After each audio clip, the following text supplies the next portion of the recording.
Cuando era una niña, de unos 7 u 8 años, no recuerdo con seguridad, mi abuelo solía venir a visitarme. De ser sincera, odiaba sus visitas con toda mi fuerza. Entre la tarde y la noche, cuando el sol se ocultaba, solíamos tomar café con pastel de manzanas que mi madre horneaba en mi casa, con mi abuelo. Se reunía toda la familia a escuchar sus tenebrosas historias, razón por la cual lo odiaba tanto. Relataba historias comunes de hechos que solo a él le habían ocurrido y creo, para seguir con esto de la sinceridad, que eran demasiado prescindibles a ser inventadas, creía que se aprovechaba de clásicas leyendas urbanas locales y las contaba como experiencias propias con una historia totalmente planificada por su imaginación para aterrarnos, pero las narraba con tanta seguridad que te hacía tragar la idea de que eran totalmente ciertas, pero yo no creía eso. La última vez que vi a mi abuelo nos contó una historia sobre un lugar en el cual los números de las calles cambiaban. Parecía interesante lo tétrico que sonaba eso, pero el simple hecho de que mi abuelo sobreviviera a todos sus cuentos lo hacía parecer demasiado falso. La leyenda original, trata de un pequeño pueblo, casi sin habitantes, solo los historiadores y un par de familias que conocían lo que ocurría pero preferían no meterse con eso, que estaba oculto tras unas calles con números, cuyos números, ante cualquier persona que se atreva a transitar esos caminos, cambiaban. No parece muy aterrador, pero estas calles hacían que te pierdas, guiándote hacia un solo lugar, la casa de un demoníaco homicida que había fallecido años antes, mutilado por los pobladores del lugar por su cantidad de crímenes innecesariamente salvajes.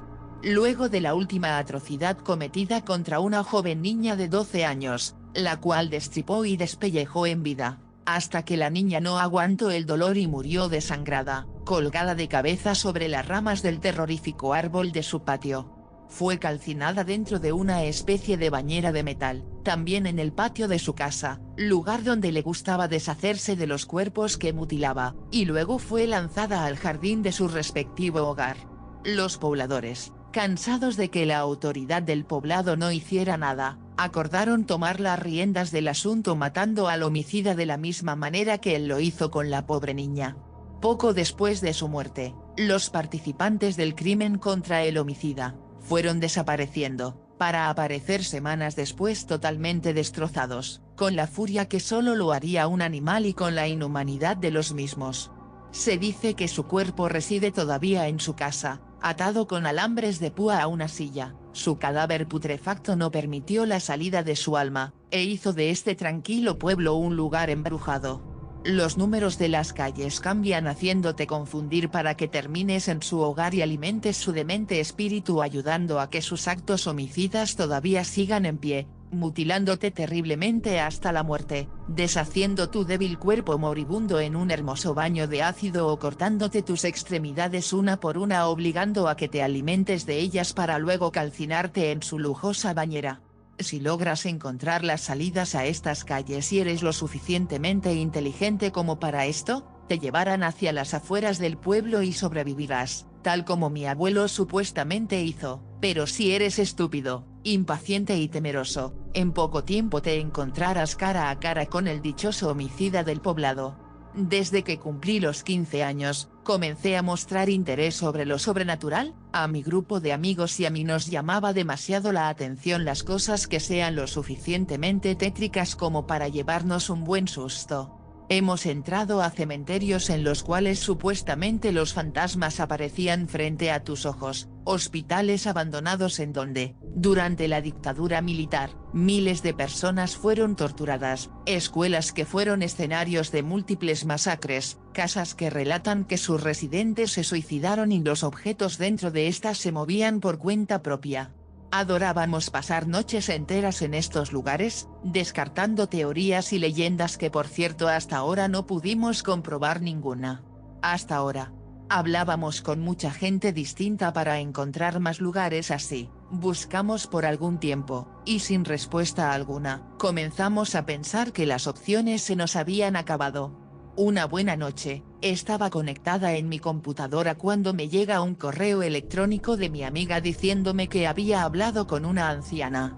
Esta le contó una leyenda urbana sobre un poblado en el cual las calles cambiaban de número y sobre el homicida que supuestamente seguía residiendo allí. En ese momento recordé el arrugado rostro de mi abuelo y su gruesa voz mientras contaba la historia y daba sorbos a su café, y decidí que sería una buena oportunidad para descubrir que sus cuentos no eran nada ciertos e ir hasta su casa a decirle que no tenía razón y que me había engañado. Todos accedimos a ir y acordamos un día de fin de semana para viajar hasta ese lejano poblado. Llegado ya el día, todos nos reunimos en nuestro recurrente punto de encuentro y tomamos el bus que nos llevaría hasta el lugar. 2 horas de inagotable viaje y una larga caminata entre bromas, comida y programación sobre lo que haríamos o no haríamos al llegar, logramos estar de pie ante el dichoso poblado. Debo admitir que lucía tan escalofriante como la historia de mi abuelo narraba, pero supuse que los años le habían pasado por encima, por eso estaba en tan mal estado. Nos adentramos cruzando el umbral del pueblo y metros más adelante logramos divisar a un anciano sentado en la puerta de una casa. Nos habló de una manera perturbadora diciéndonos que no debíamos estar ahí y que nos larguemos antes de que las cosas se pongan peor, a lo que contestamos que estábamos buscando la casa de mi tía que hacía años que no visitaba y que la saludaríamos y nos iríamos de ese lugar.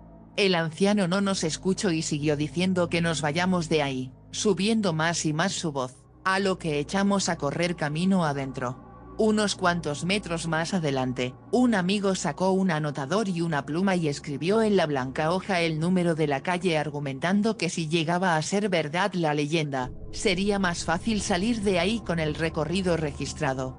Las luces del poblado parecían escasear de mantenimiento por lo cual eran demasiado débiles y titilaban a cada paso que dábamos. Las casas abandonadas daban un toque de temor, y nos hizo pensar que, por ahora, esta era la experiencia más terrorífica que habíamos tenido.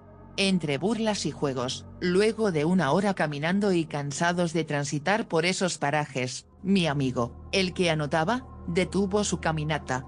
Le preguntamos qué había pasado, pero solo permaneció ahí, mirando fijo su anotador.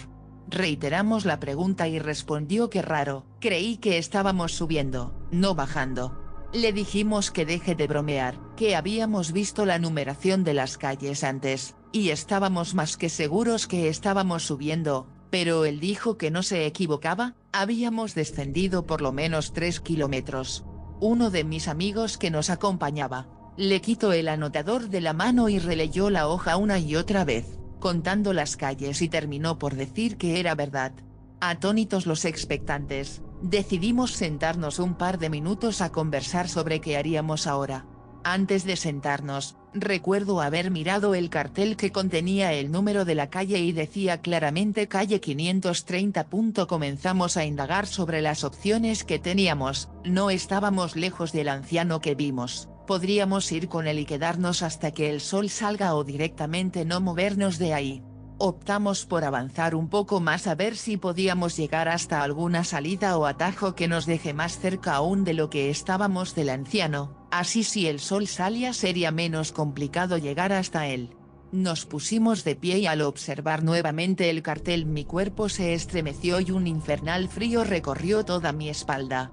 El cartel decía calle 469.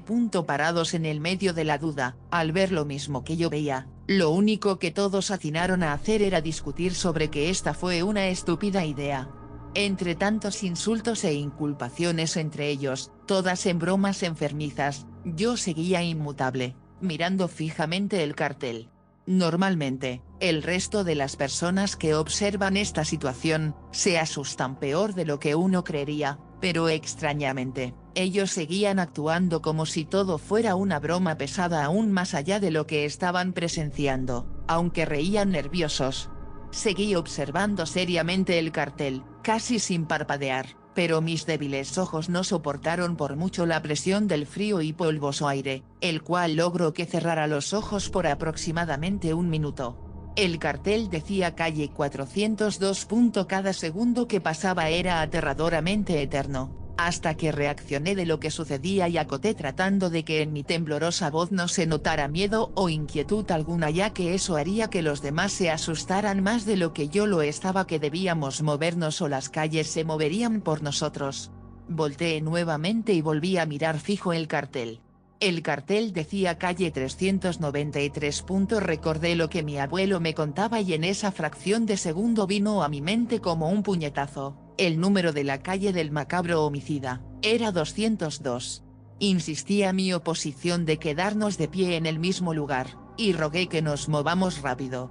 Supuse que si caminábamos hacia arriba, lo más veloz posible, llegaríamos a destino, pero la presencia de 4 fumadores en el grupo no era nada gratificante para la encomendada misión. Volví a mirar el cartel decía calle 350. Desesperada, traté de encontrar una solución al problema, intentando recordar cómo se desenlazaba la historia de mi abuelo. Lo único que recordaba ante lo atónito de mi ser en esa situación era que debíamos actuar con inteligencia. Quise encontrar alguna relación entre el tiempo y la descendencia de los números, pero poco pasó para que me diera cuenta de que eso no tenía nada que ver con nada. Comenzamos a correr lo suficiente.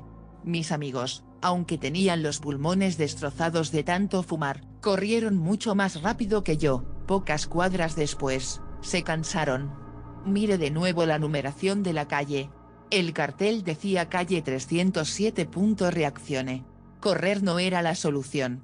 Comenté esto rápidamente con mi grupo y al notar que ninguno encontró una solución al problema, solo atiné a echarme a llorar. Cuando, de repente, un amigo sugirió que nos metamos a alguna de las casas que estaban en el poblado, ya que lo único que se movían o cambiaban eran los números de las calles, no las casas, que esperemos ahí hasta que sea de día y quizá algo de lo que vivimos esta noche haya cesado ya para la aparición del alba.